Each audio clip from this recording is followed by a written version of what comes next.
If you work as a manufacturing facilities engineer, installing a new piece of equipment can be as complex as the machinery itself. From prep work to alignment and testing, it's your team's job to put it all together. That's why it's good to have Grainger on your side. With industrial-grade products and next-day delivery, Grainger helps ensure you have everything you need close at hand through every step of the installation. Call 1-800-GRAINGER, click Grainger.com, or just stop by. Grainger, for the ones who get it done.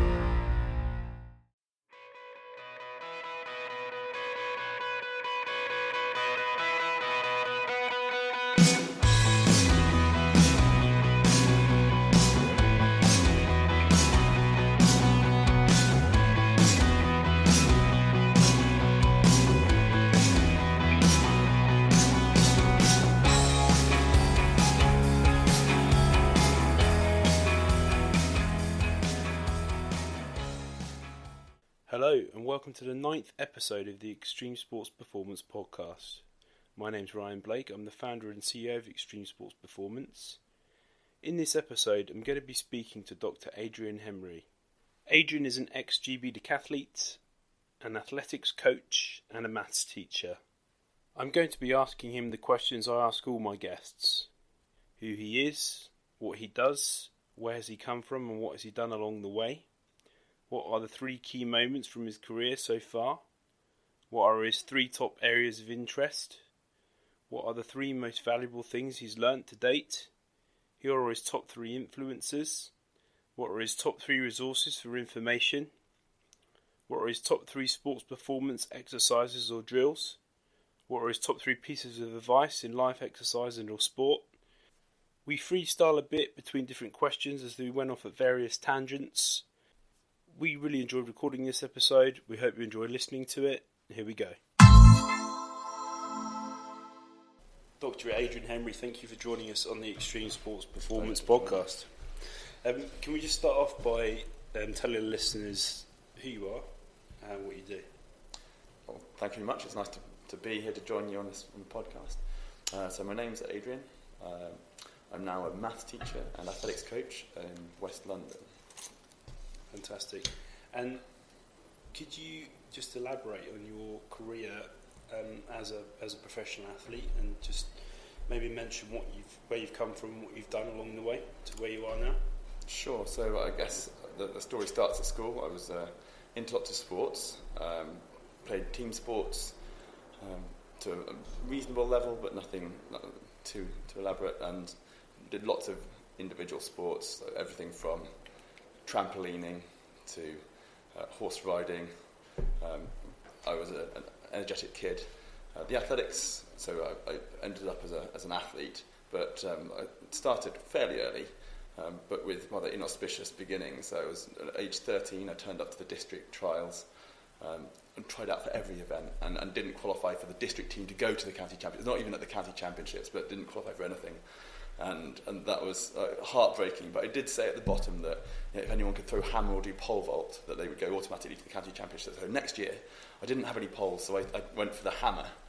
So my athletics career began as a hammer thrower at age sort of 14, still playing all the other sports, and that went pretty well, and I managed to get to the county championships and then get through the national championships. I mean, hammer's quite a minority event. So there wasn't that much competition, but I managed to make it to the national championships when I came 5th, and that was quite exciting. But so for a while I was a hammer thrower, and then when I was under 17, so 15, 16, I did hammer, but also started to play with the multi-events, the octathlon as it was then, and then later on the decathlon.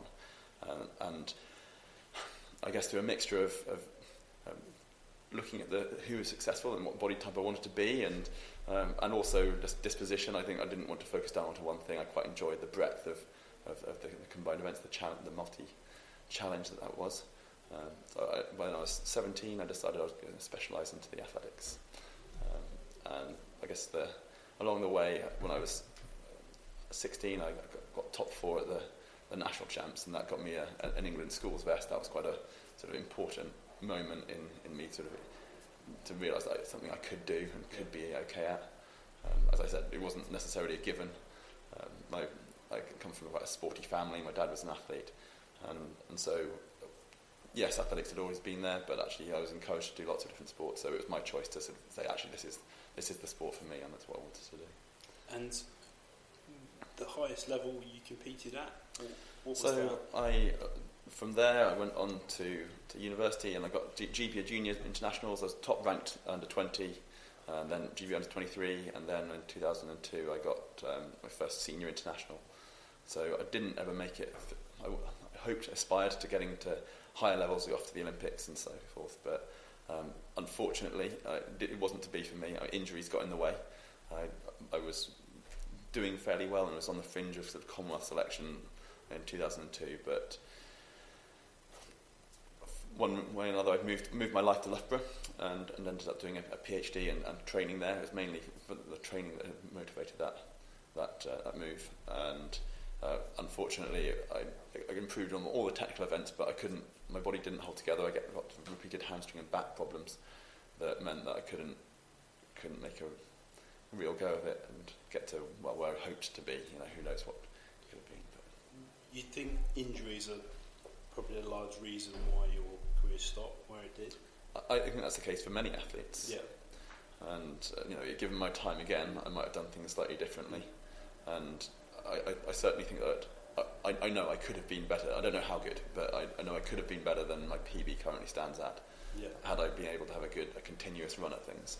And do you think, knowing what you know now, would possibly have prevented some of those injuries from happening, or I think it goes right back to the start. Yeah, I think that I went at it like a bull in a china shop when I was 17 years old. I was very keen. We all do. Yeah. And I had a coach who was quite happy to let me go from training. Well, I was a summer athlete, so I used to compete and train a couple of times a week, to training 6 times a week, including sort of running and weight sessions on the same day sometimes. And my body started to complain almost instantly, and that was just, I think, a mixture of bad guidance, but also I didn't necessarily listen to my body and pushed on, and just for a while it held up, but there were always in the background little niggling injuries and things that weren't quite right. So you were about 17 at this time, or were you a bit older? 17, yeah. 18, yeah. So obviously we will both work together now with many different types of youth athletes in our school environment, some of which are around that age. If you could maybe have given advice to the kind of the younger you, to them now, what would be the kind of key takeaways that you'd probably want them to listen to and adhere to?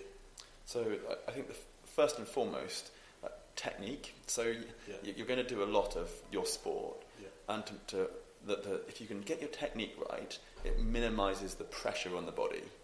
And so we all want to throw things a long way, or to be able to be very powerful, and that is an important part. But first, as soon as you start the sport, get your technique right, whether that be learning how to run, or learning how to jump safely, learning how to lift in the gym, whatever is appropriate for your sport. If it's tennis, making sure you're serving in a way that protects your back, for example.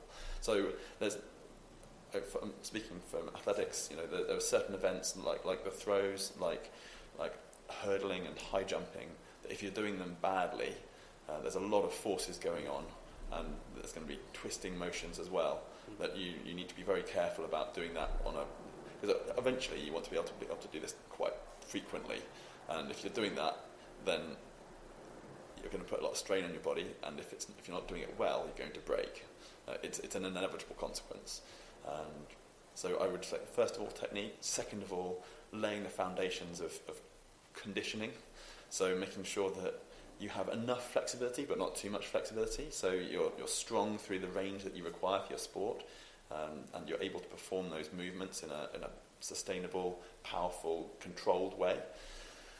And once you do that, and it's not necessarily an age-related thing. If you started at 13 years old, you might well be competent to start pushing things on at 16. But if you start at 16, it might not be until you're 19. But you should play the long game.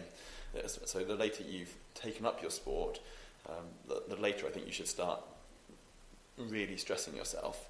And so I think if I'd had my time again, I would have, I guess, 15, 16, 17, laid the groundwork, and you can still do other sports, that's also fine, but laid the groundwork for what was going to come. And then when you decide to specialise, then you can work hard, but only once, an increment gradually. From, if you're doing 2 days a week, then please go through 3, and then 4, and then 5, maybe 3.5. You have an easier day, that you have something which is maybe a bit technical but isn't particularly stressful, so that your body gradually adapts to the stresses that you eventually want to put on it. So say if you look at what you want to be able to do when you're 24 or 25, when you're hopefully at the peak of your career, work back from there and just say, well, I want to gradually get there, and if I can have that continuous training, it's continuity which I think makes the biggest gains. I was lucky enough to be in the international team with Jess Ennis when she got her first international, and between that day and when she won her Olympic gold, she had one major injury. She'd hurt her ankle, which actually ruled her out of an Olympics, but that was a 12-year period, and she had one injury, and that was devastating for her at the time. But if you can have one injury, she just improved by 400 points a year for 12 years, and that's fine. And she was Olympic champion. I'm not saying that everyone can be Olympic champion. That's not what I'm saying at all. But if you can train continuously, you will improve. And even if you do the same things a bit smarter, you can build on just having done you're better the year after by virtue of having a year's more training under your belt. So I'd say the heart of it is injury-free progression through your sport. The injuries kill everything. Yeah, sure. I completely relate, because obviously, as we've discussed before, sprinting was my thing when I was at school, and a lot of that was done on grass with poorly maintained grounds and lots of uneven holes and obstacles, and my Achilles went ping when I was just turning 17, and it's never been the same since, really. Also, obviously, I knew nothing about strength and conditioning or how to look after my body properly. That wasn't even a provision that was really provided or offered at school. So I think the times have changed, which is great, but I do regret not knowing that or knowledge, or having that knowledge available to me when I was younger, like many of the boys that we work with do now. Yeah, for sure. Whether they choose to listen to it or not.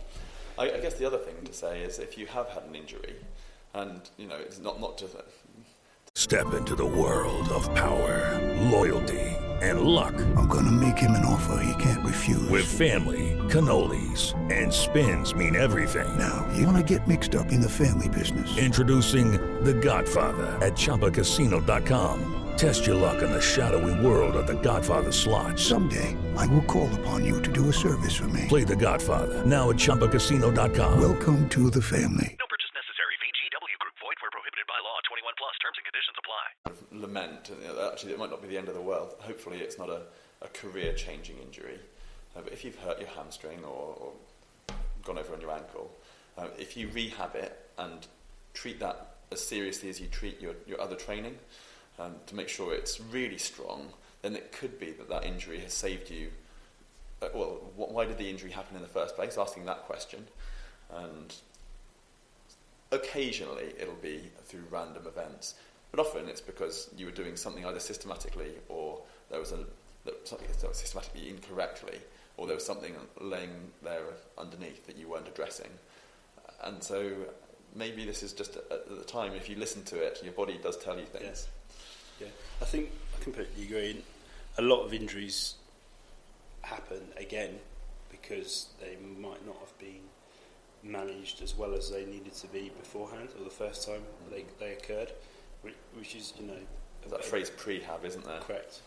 Preventative measures are there for a reason, to stop it from happening again. So I think it's difficult though to try and get younger athletes to understand that until they've actually experienced it, which is cruel but kind in a way. But everyone has to learn.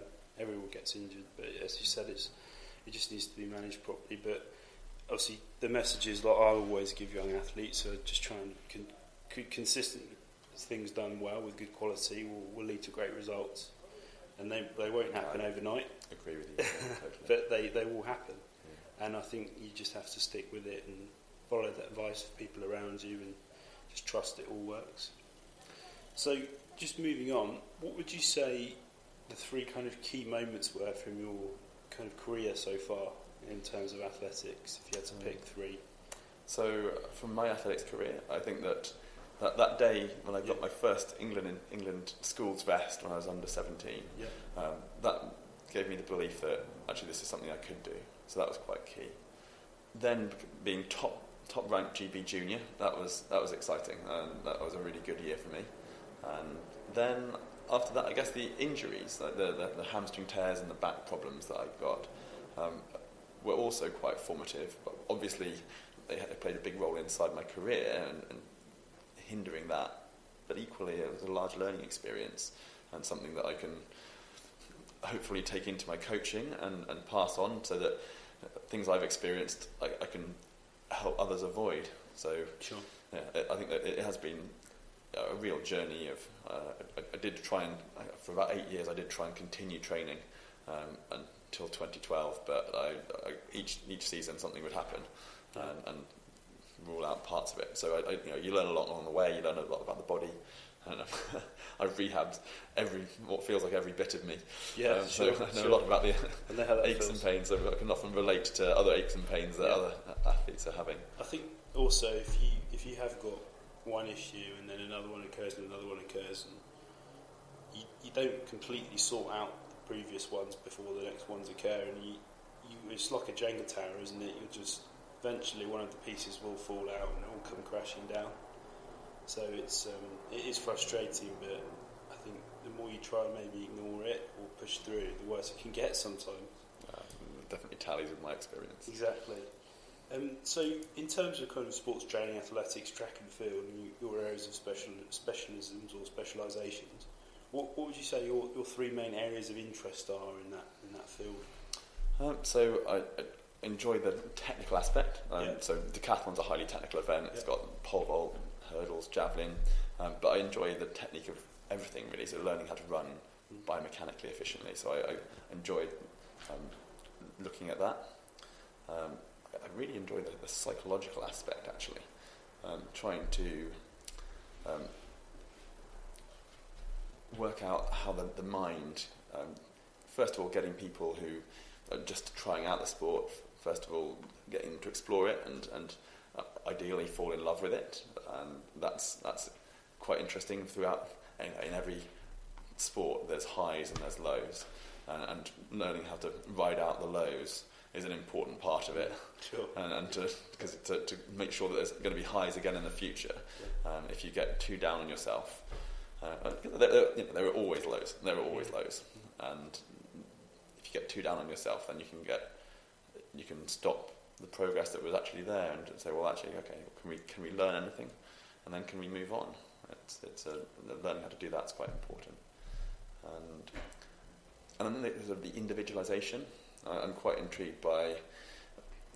So you give certain cues or instructions to one person, and then or you give a certain training schedule and you get one outcome, and you give it to another person and you get a totally different outcome, and trying to match up what's best for that individual, and whether that be the way that you explain something. So if someone's a very visual learner, then you might have to show them a video. That'll be better than explaining it, because they're not taking it in through orally. Then that's not the way that they're going to learn it. If you just say, watch this, or a demonstration is better. It has to go along with the words that are being said.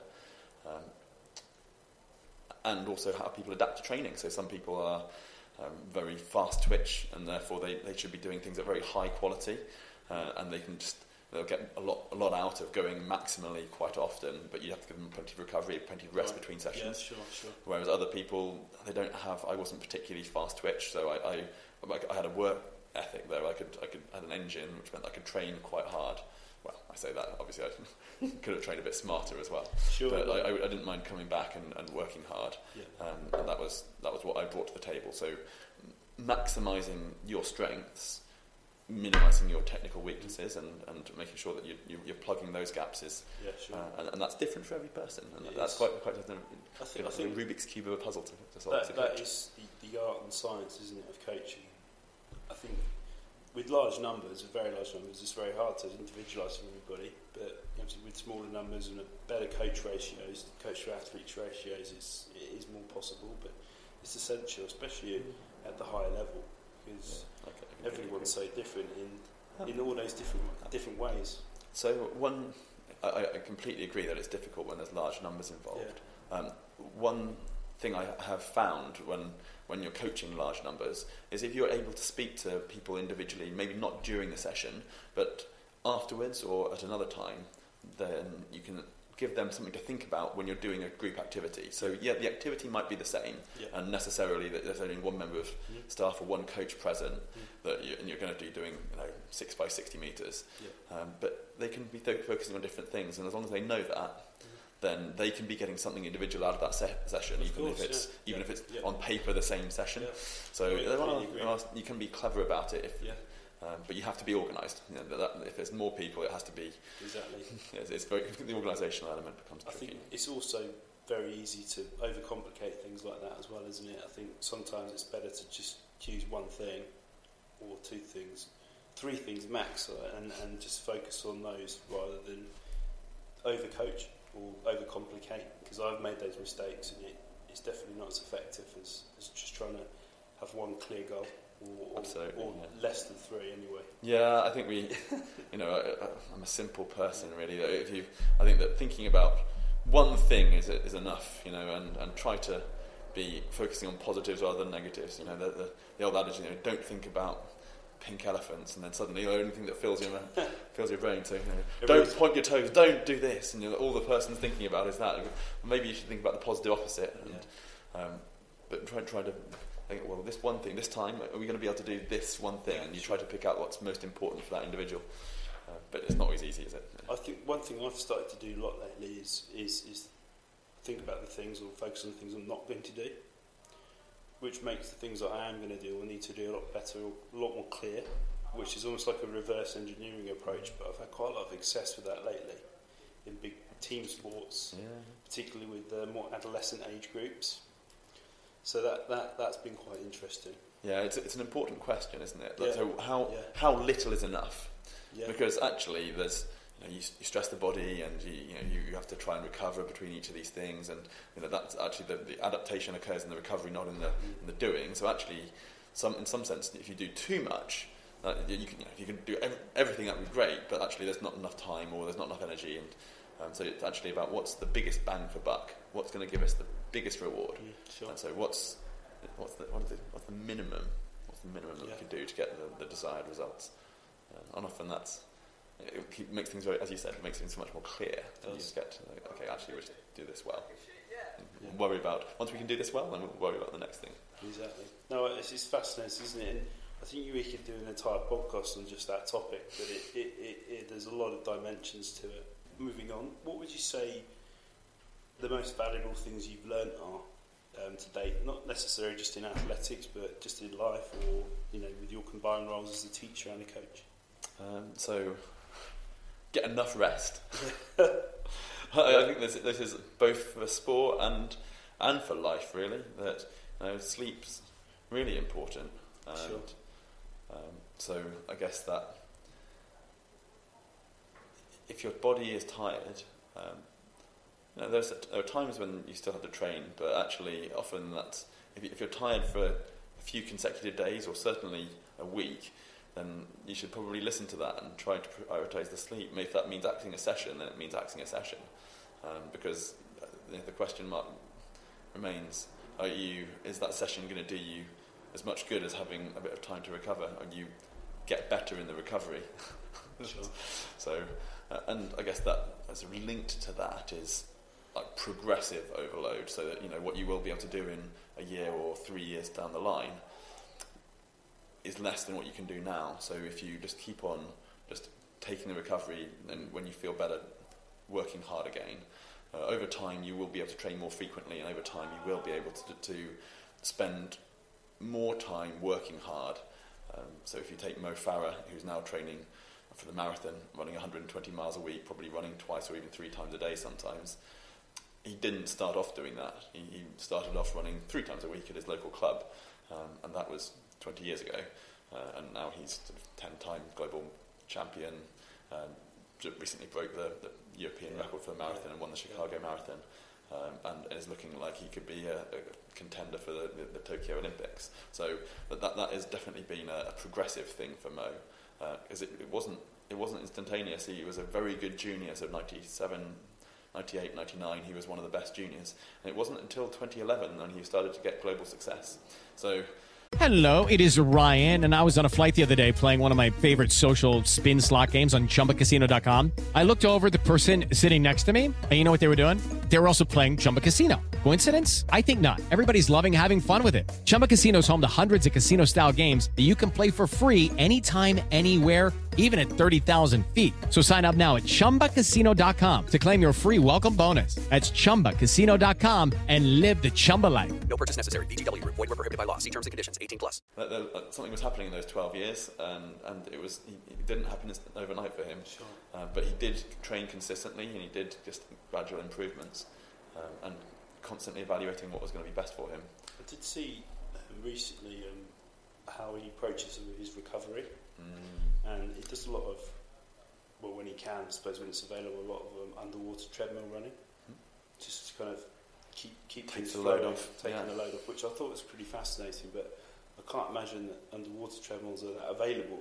No. To most people. Once you're an 8-time global champion, it's easier to have the funds available to get the other two, isn't it? Correct. I think he also sleeps in an epoxy tent, so his back bed is encompassed in an oxygen deficient environment, so he's effectively sleeping at altitude, even when he's at sea level, and so that obviously is not available to most sort of 15-year-old aspiring distance runners, but you can do certain things. One that leads on to nutrition. Yeah, sure. So I think eating well, and that I think the first thing that you should look at is what's on your plate at meal times, rather than spending a lot of money on supplements. Protein powders. It makes you feel like you've got the shake and everything's going really well, but actually, if you're eating high quality protein on your dinner plate, then I think that it might be a lot of. They say that athletes have expensive urine. Well, exactly. You're paying a lot of money for. They're just called supplements for a reason, aren't they? And I think I obviously most of the youth athletes I work with, particularly in a school environment, we have a no supplement policy because it's just not necessary. And as you rightly said, more politely than I usually do, but it's just an expensive trip to the toilet for most of them, and it's not a quick fix. That said, obviously having something prepared so that you can eat within 15-20 minutes of a hard exercise session, that will make a really big difference. Sure. And if the only way to do that is by having a protein shake, then of course that's much better than not having anything at all. So I do caveat it. If you're spending the day at the office and you're going straight to the gym, then by all means if you take a pint of milk with you, it's not going to be very nice once you've been to the gym. So there are times when this is something I would advocate. But if you could have a healthy source of protein, then I would probably go for that first. I've been reading some of the more recent nutritional research on recovery, and it always comes back to the positivity of the correct amount of carbohydrate as well, which I think for some people, especially young people, is almost a swear word, especially in this day and age with what you see on social media and on the internet and everything, and body image kind of outside world. It's a shame that things have got that bad, but carbohydrates aren't a swear word.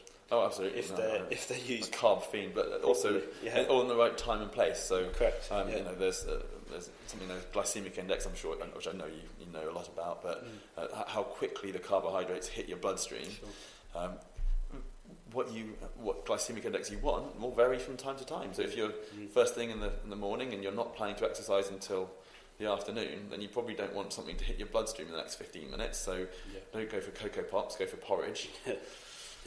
Something to even out your blood sugar levels across the day, so it's sort of slowly releasing in.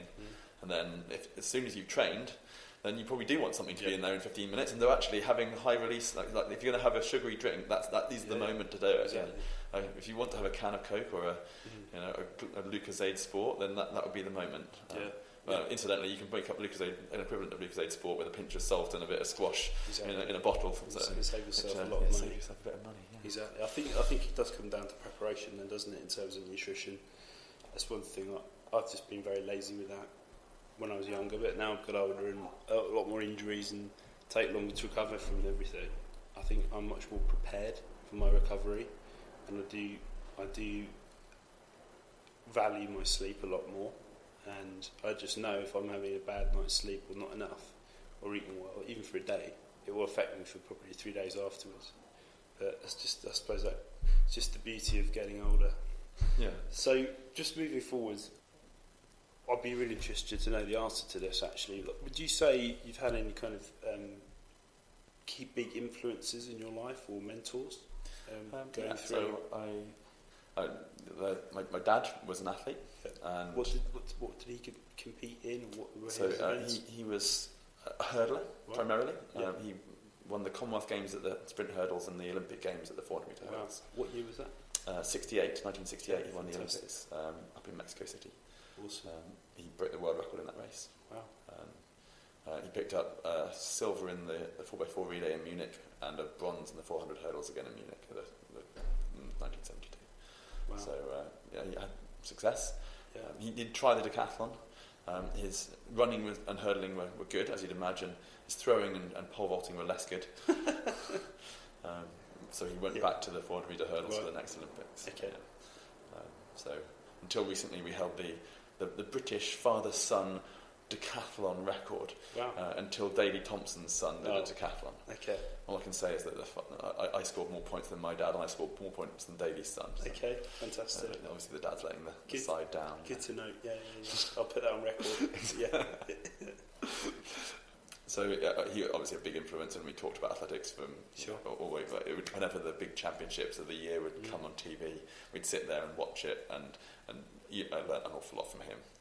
I had a great hurdles coach when I was in Cambridge. Really, though, he taught me the importance of technique, and his eye was fantastic. He was a math teacher in Cambridge, and so not at a school in Cambridge, not at Cambridge University, but I guess in some sense I'm following his footsteps, and he taught me an appreciation for technique which I didn't have previously. So my first coach had just been much more prone to getting me to do a lot of work, and he brought the technical element to things and appreciated that you could run very fast times even over events like 400 metres, which I thought you had to train hard for. He cut things out of my training programme and I ran faster. So he taught me that, and having been through that process has definitely influenced my career as a coach. And then from there I moved to Loughborough, and I had John Anderson was my coach there as of Gladiators 3-2-1. Yeah, fantastic. And he taught me about hard work and about heart and bringing that to the table. He came from a very successful distance running coaching background. So he coached 5 world record holders in endurance, and so a lot of that is the sort of emotional and psychological side of it, and the hard work, and he was very upbeat about everything, and that I drew a lot of influence from him as well about the way that you can be just in motivating people, and what you say on the day of competition can really make a difference, and often less is more, and reminding people of what they've done, rather than telling them what to do. Yeah. So if you say you're ready, what's related to the story about so Dave Jenkins, who was being coached by John, was a 400 metre runner back in the sort of mid-70s, and he was going out to the European Championships, and he was a young 18-year-old, but had qualified for the Europeans. Now they'd been doing their training at a track down in Corby, and the inside lanes were used by all the distance runners, so they'd run in lane 8 all year round. No other reason just than keeping out of everyone's way. Anyway, he was drawn in the final in lane 8, and John, instead of saying, "Oh gosh, you got lane 8, you can't see anyone," he said, "Dave, this is brilliant. This is exactly what we've been planning for." He was very worried about being in lane 8, so he said, "No, this is exactly what we've been training for. We've done all our training in lane 8. This is exactly what we've been planning for. This has played perfectly into our hands." John just making the best of the situation. Yeah. Anyway, Dave went out and won it in a British record, Wow. 44.9, and that tells you the way that the psychology of going into a race can make a massive difference as well. Sure. And you can talk yourself out of winning, even if you've done all the right things up until that point, and so you can muck it up on the day. So yeah, that was interesting. That is cool. Awesome. That's really interesting. And I can't get him on Gladiators out of my head now. You mentioned that. I did recognise the name, but now I definitely know who you're talking about. You've said that. So, if you wanted to find out more information about the latest research on this particular topic for coaching or athletics specifically, or sports science, where would you kind of go to for your resources on information? Well, I read Athletics Weekly every week. Right. So they don't give you the details of studies, but they do actually have quite nice sections about introductory sections for young athletes, and that often leads into other sort of coaching discussions or then moving online. Yeah. So I think you can do a lot worse than watching YouTube videos. There's lots of fantastic YouTube videos and podcasts and forums where people are discussing things. But also talking to other coaches. I think that just go and talk to people. Discussion and thinking about ideas and bouncing them off people who maybe have more experience, or even just peers who are trying things out at the same time. What works, what doesn't, what's worked in your experience with certain athletes, because everyone has their different experiences, and they bring that to the table, and so sharing that is a big source for me. Okay, no, that's really interesting. I think obviously there's such a wealth of information on the internet, but you have to have a little bit of a bullshit filter about what you look for, because there's also a lot of crap on there. But I think if you approach it with common sense, you can find some gold. That's it. No, I think that there's so much information, and everybody's got their blog, and so reading the right one. But how do you know what the right one is? And I think that's by, as you say, filtering by talking to people who you know are knowledgeable and successful, and then going and looking at. Watching videos of the best people teaches you a great deal. Yeah, of course. Because you see how they do it, and suddenly all the things you've read in the theory and the literature, or have read online, you can see the best people doing it. Yeah. And that suddenly brings it home. Okay, actually, I can just try and do this one thing. That's very, very simple. I'm seeing them doing this element. Awesome. Yeah, no, I completely agree, and I think it makes sense to speak to the people with the most wisdom, doesn't it? It really does. Usually, in my experience, everyone loves to give advice. So rather than asking for a favour or a question, asking for some advice usually is a good way of I suppose, opening or starting a conversation. So just moving on to the last few questions. What would you say your 3 sports performance? Hello, it is Ryan, and I was on a flight the other day playing one of my favorite social spin slot games on ChumbaCasino.com. I looked over the person sitting next to me, and you know what they were doing? They were also playing Chumba Casino. Coincidence? I think not. Everybody's loving having fun with it. Chumba Casino is home to hundreds of casino-style games that you can play for free anytime, anywhere, even at 30,000 feet. So sign up now at ChumbaCasino.com to claim your free welcome bonus. That's ChumbaCasino.com and live the Chumba life. No purchase necessary. VGW. Void where prohibited by law. See terms and conditions. 18+. Exercises or drills you've had most success with, or just your favourites have been in your career? So I guess I'm going to target this at, it's a podcast. I guess that the people who listen to this may be from a variety of sporting backgrounds, but so for acceleration, I really like frontline starts. I think they get your shoulders in front of your hips, put you in a good biomechanical position. You can make them competitive without compromising technique quite quickly.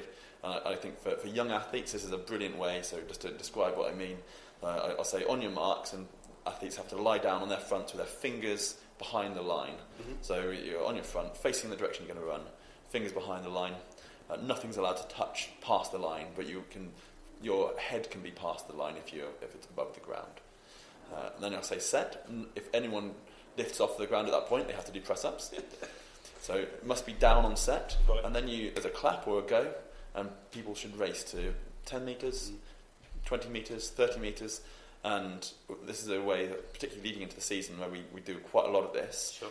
And this builds in good mechanics, so it's actually very hard to get into a good position out of a start. You want your your centre of mass to be right as far in front of your point of contact as you can, so that you can exert as much force as possible backwards against the track to accelerate you forwards. I'm in danger of getting into there's no such thing as too much detail. You want to get your shoulders, your back should be parallel with the ground, ideally. Yep. And you want to be driving with long, powerful strides, full extension, triple extension for the ankle, knee, and hip on the back leg. So that means your stride frequency will be quite low. Your cadence will be slow at the initial stages. You want to be driving out with big, powerful strides, and starting from a front lying position aids this. So I think that it automatically puts you in a position where you couldn't have got there if you were starting from a standing start position. You'd have to fall too far, and when it's competitive, people don't wait that long. Sure, okay. So that's one. I think plyometrics in the sandpit is wonderful. So jumping in sand, whether that's bunnies, whether that's jumping lunges, whether that's just jumps for height. It's safe because there's virtually no impact. It's very hard work. And by limiting the numbers, you can change what you look. If you want conditioning elements, if you want to run in the sand, this will definitely teach you how to pick your knees up. If you're wanting more rehabilitation, you can do just walking through the sandpit or hopping mini hops through the sandpit. You can do power hops through the sandpit. You can do bunnies. There's lots and lots you can do in the sandpit with plyometrics. Would you advocate that with or without shoes? And do you find that's not really Either. Doesn't make a difference? So make sure the sand's not got bits. If it's got rocks and or other bits of trash in there, then I would. You've got to be careful. But if it's good sand, then I'd go barefoot. I think it's really, really good, and it builds up the little muscles in the feet. But you can do it. If you do it in trainers, then it'll still get a lot of benefit from it. Sure. It also depends a little bit on how injury prone this athlete is. So if they have a history of ankle problems, maybe I'd start off by doing it with trainers on, and then for the power ones, and then maybe the little exercises. If you're doing mini hops, then I'd do that barefoot. So a mixture maybe. Okay. So if you were going for 3 bunnies is a lovely one. So or bunnies through the pit. How far can you go in 3, or how few bunnies does it need to get out of the other end of the pit? And again, it's competitive. It's hard work. People are working maximally, but it doesn't compress the spine at the same time. So particularly for athletes who can generate quite a lot of force, but then also might not have the strongest backs, then it's good. And you can do a lot of it without getting hurt. I've had a lot of success doing sandpit work with younger female tennis players who've been injured, and doing a lot of rehab work at the athletics track in the pit, and that. So I completely understand where you're coming from with that. So that's really interesting. And I guess the other one would be flying 30s. So to work on top end speed, have an acceleration zone that could be 10, but that's not going to be at top speed by then. 20, 30, 40 metre run in even. Once you go past 40, you're probably not going to be at your fastest at the end of the 30 metre zone, but essentially as long a run in as you want. And then some light gates or some mechanism for timing between those 30 metre zone, and you're looking to go as fast as you can. And this puts your technique under stress, but also it really improves your speed. You can't do that many of them. I'd say if you're starting out, 4 or 5 of them will be the most you can do in a session, and you will feel quite tired. If you carry on going, the times will start slowing down. So even with 5 or 6 minute breaks, if you took longer, then maybe you could get a couple more out. But I think that you'll start to feel quite neurally fatigued if you do too many of these. But they're fantastic for working on your top end speed. So if you're a winger or someone who cares about being able to run fast, and not just your acceleration, then I'd say flying 30s. Cool. No, I love it. I think we've started to do a lot of flying 30s and flying 40s with the rugby lads this year, and obviously the front 5 are doing shorter distances but with a slightly higher frequency or volume, and middle 5 are kind of in the middle moderately, around about 40 metres, and then the backs are doing 50 plus 60 metres. You can visibly see the impact it's had, just because I think they just back themselves more, particularly in a game-based scenario or a team-based sport. They just back themselves more and just not afraid to put their foot down, because they just know the speed's there if they need it. So they're brilliant drills, and I think if you are lucky enough to have light gates and you can time them and give instant feedback. Brilliant. They coach themselves really. Yeah. Brilliant. So possibly already asked this already. The last question I wanted to just to go through with you would be kind of top 3 pieces in life, exercise or sport. Like, I think we've already talked about those, but if you had to just recap on what those would be, either to the younger you or maybe to a younger athlete or the type of athlete you'd be working with at the moment, where would you say you'd start? I guess, as I said before, firstly, get the basics of your sport as good as they can be. Mm-hmm. So when you're young, you are neurally plastic. You're geared up. Your physiology is geared up to learn new things. Yeah. At that moment in time, learn all the new skills that you can and master them. So try to get mastery as soon as possible in your skills. You'll see improvement. So you'll get your improvements out of skill-based acquisition at this point. So I think that in the first phase of learning, you want to be it should be playful. You shouldn't be too fatigued, and you just want to be getting better and better at this skill, whether that's learning how to pass with your left hand or working on your top spin lob, whatever it is. Get a full armoury of technical skills and become as good as you can be. Then make sure that you are holistically conditioned, and that means probably not doing heavy weight training, anything which engages a full body activity. So I think circuit training is brilliant, core training. Gymnastics is wonderful, so the things where you have to bridge as part of another, so it's not too contained, but you have to be thinking about things where you have to either swing on a bar, or you have to, if you have parallel bars and you do swings on this, or turning around, and you have to keep body control. Yeah. So you're building strength, you're also learning about your body and how to move that. I think this would be a wonderful way to build strength in the early stages. And then the psychological aspect, which is the hunger, but also marshalling that and applying it apportioning it at the right times, and accepting that things are not always going to go your way, but having the belief that if you do the right things, then they will eventually go that way. And I guess from what tied into that, have a think about what it is you want to do, what timescales are involved, and what you'll need to have when you're doing it at the level you want to aspire to. So if you have a dream of, for example, going to the Olympic Games, what things will you need to have in place, and how, working back from that, are they already in place? Is that okay? Do you have the facilities you need? Do you have the coaches you need? Do you have the support backup, the medical backup? Do you have is that all in place, or do you need to think about how you're going to change things over the course of that intervening time? So whatever time period that might be, it might be that there's 8 years and you don't have to worry about some of those things, but some of them you can change immediately. So have a long-term view on it, as well as the short-term plans. It's very easy to get caught up in the short term and find you're 4 years down the line, and there's some things you now need to be in place, and actually it's not easy to change them because you're sort of caught in a middle zone. Awesome. No, really, really good. Thanks for that. The last question was, if people wanted to get in touch with you, maybe ask you some continuing questions about what we've discussed, but what would be the best way for them to do that? So I think you can contact me through the Extreme Sports website. I think you can then pass any questions on, and I'll give any feedback. Yeah, no problem. So for all the listeners, if you do have any questions for Adrian, please go onto the contact page of the website and drop in any queries or questions in the box, and I will be sure to pass them on and get back to you directly. Adrian, thank you very much. Really appreciate your time and everything we discussed. It's been a pleasure. And have a nice half-term break. Thanks, and you too. Emphasis on the break. Yeah, exactly. Thanks for listening to the 9th episode. We hope you enjoyed the show. Please don't hesitate to leave us a rating or review on your listening platform of choice. If you haven't already, please check out our website.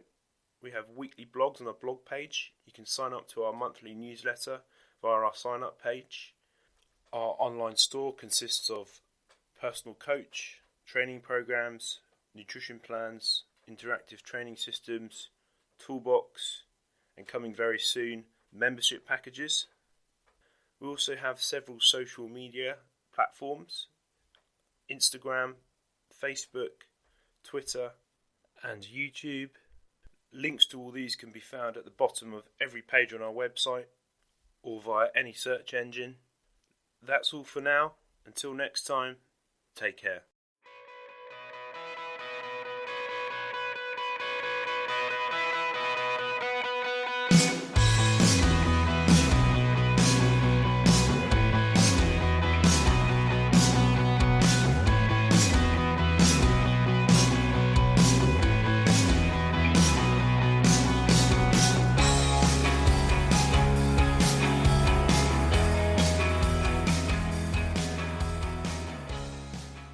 Ryan Seacrest here. When you have a busy schedule, it's important to maximize your downtime. One of the best ways to do that is by going to ChumbaCasino.com. Chumba Casino has all your favorite social casino games like spin slots, bingo, and solitaire that you can play for free for a chance to redeem some serious prizes. So hop on to ChumbaCasino.com now and live the Chumba life. Sponsored by Chumba Casino. No purchase necessary. VGW Group. Void where prohibited by law. 21 plus. Terms and conditions apply.